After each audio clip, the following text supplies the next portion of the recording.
Hi, Virgo. There are people who arrive here in the middle of something, mid thought, mid feeling, mid waiting. And then there are those who arrive here because the waiting itself has become its own kind of unbearable, not loud, not dramatic, just that specific, low, relentless wait of not knowing when. If that weight brought you here tonight, then maybe you were always going to end up exactly here in this quiet, with this, you've been waiting, not passively, not with the easy patience of someone who isn't invested. You've been waiting the way people wait when it matters. When the thing on the other side of the wait has a weight to it, when every ordinary day that passes carries underneath it the quiet question: is today the day? Is this the moment? Is this finally when it happens? And you've gotten good at hiding the waiting, at performing a kind of calm that doesn't fully match what's happening underneath. You go about your days, you do the things, you show up and function and sometimes even laugh, genuinely laugh, and yet underneath all of it, there's this low, persistent hum. This frequency you can't quite turn off. This part of you that is always half listening for the thing that hasn't arrived yet.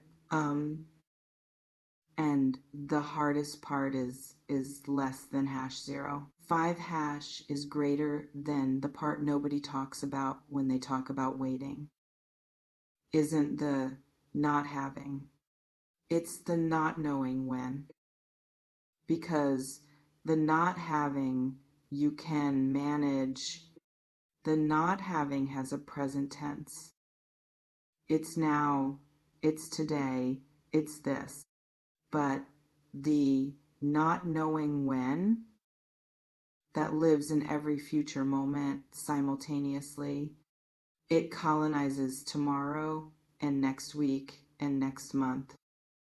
It makes every day a potential arrival and every night a quiet accounting of what didn't come. Again, still. And there's something specific that happens to a person who waits like that for long enough. Something quiet and gradual that you might not have noticed happening to you. The waiting starts to feel like deserving, like the length of the wait is somehow proportional to the worthiness of what's coming. Like the longer you've endured it, the more patience you've demonstrated, the more you've earned the right to what's on the other side. And that logic, as understandable as it is also one of the most quietly painful things a person can believe about themselves. Because it means the waiting becomes proof that you're patient enough, proof that you want it badly enough, proof that you deserve it. And when it doesn't come on the day you thought it might, in the form you imagined, the absence becomes proof of something else, something darker, something about whether you were ever going to receive it at all. And you felt that darker proof on the days when the weight felt heaviest, when the thing you've been holding space for seemed furthest away, when the hope, that fragile, carefully maintained hope, flickered in a way that frightened you.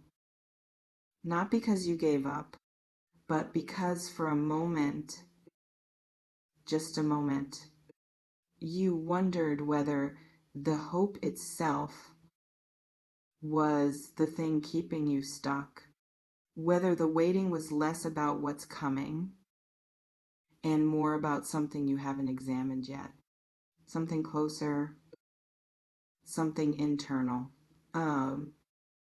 There's a question that lives underneath the waiting, underneath the anticipation of the surprise, the date, the arrival, a question you haven't fully asked yourself yet. Or maybe you've asked it and then quickly moved past it because the answer felt too uncomfortable to sit with. The question is this: what are you actually waiting for? Not in the obvious sense, not the surface answer. The thing, the person, the moment, the change. But underneath that, what does the arrival of that thing represent? What does it mean?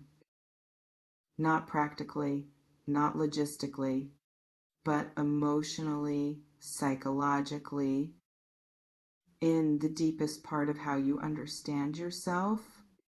What does it mean if it comes?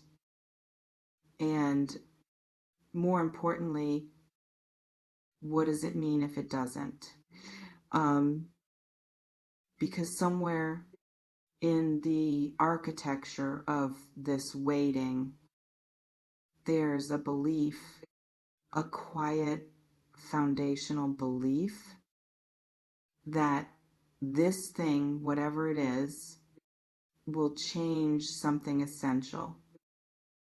Not just your circumstances, but something about how you feel about being you, something about the story you tell yourself, about whether your life is moving, whether you're moving, whether you are in some way you haven't articulated enough, as you are right now, before the surprise, before the arrival, before whatever's coming comes.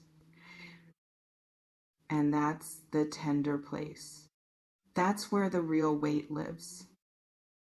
Not in the waiting itself, but in what the waiting is protecting you from having to feel. Because as long as there's something coming, as long as the surprise is on its way, the date is approaching, the thing is almost here. You don't have to fully inhabit now.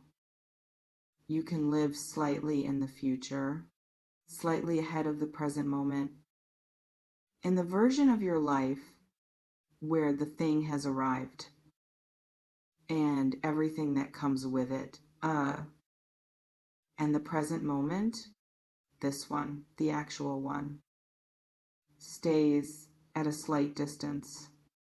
Not because it's bad, not because there's nothing here, but because here, the actual here, doesn't have the answer yet, doesn't have the resolution, doesn't have the proof, and so you hover is less than #0. 5# is greater than slightly, carefully, just above it, waiting for the moment when you can finally land, when the arrival gives you permission to be fully present in your own life. But here's what's strange about that. Here's the thing worth sitting with very carefully. The surprise, whatever it is, whenever it comes, will arrive into the same you, that's waiting for it right now. It won't arrive into a different version of you, a more prepared version, a more ready version. It will arrive into this one, the one that's been hovering, the one that's been half present, the one that's been living slightly in the future, to avoid being fully in the now. And if that pattern doesn't shift, if the waiting doesn't change, there's a real possibility that the arrival, when it comes, will simply become the next thing. You wait for the meaning of the next threshold, the next date, the next surprise that will finally make everything make sense. That's not a criticism. It's important to say that that's just a pattern, a very human pattern, one that almost everyone who has ever waited for something significant has fallen into at some point. The pattern of conditional presence. I'll be fully here, fully myself, fully alive to my own life. When this arrives, when this resolves, when this finally happens, when I finally know the date, and the date, the exact date you've been looking for. Even if it were given to you right now, even if someone sat across from you and said, here, this day, this moment, mark it, would it actually give you what you're looking for? Or would it just move the waiting? Would it just shift the anxiety from when to how, from will it come to will it be what I imagine? From the uncertainty of timing to the uncertainty of form, because the uncertainty, the deep structural uncertainty, doesn't live in the date. It lives in the belief that you need what's coming to be okay right now. And you, this version of you right now, in this moment, you are more okay than the waiting is letting you feel. That's worth saying. More okay than the hovering, the anticipation, the half presence, more complete than the space you've been holding open for the thing that hasn't arrived yet. Not perfect, not without the longing. The longing is real and it's valid, but more whole than the waiting suggests. Because here's something about surprises. Real ones, the ones that actually change things, not just circumstances, but something internal, they don't usually arrive on a date you were given. They don't usually announce themselves. They arrive in the middle of an ordinary moment is less than #0. 5 # is greater than when you were present enough to receive them. When you were actually here, not hovering above the now, waiting for later, but here, grounded enough, open enough, still enough to notice.